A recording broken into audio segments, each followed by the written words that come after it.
गोपाल कृष्ण भगवान की नाथानं किती आपल्याकरता अभंग चांगले केलेले आहेत। हरी बोला नाहीतरी आबोला करूच नका, गलबाला निस्ता करू नका। कारण तुम्ही मनुष्य देहाला आलात ना, मनुष्य देहासारखं वागा। कारण आपू काय पशु पक्षी आहेत का? पशु काय जाणे पाप पुण्य, पशुला पाप पुण्य नसतं।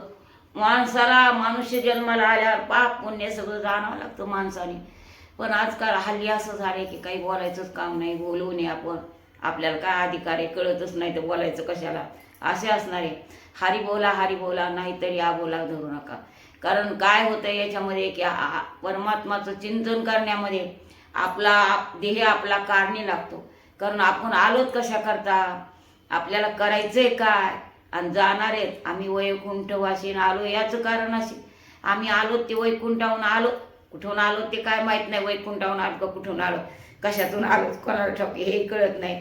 परंतु जाणार आहेत ना इथं, हे तर नक्की ना का इथले पॅसेंजर आहेत। जवळ तिकीट आहे तवर ती गाडी ठेवती, ज्या दिवशी तिकीट संपलं की तिथंच गाडी टाकून देते, पुन्हा पाहत नाही ती गाडी। असं असणार आपल्या देहाचे।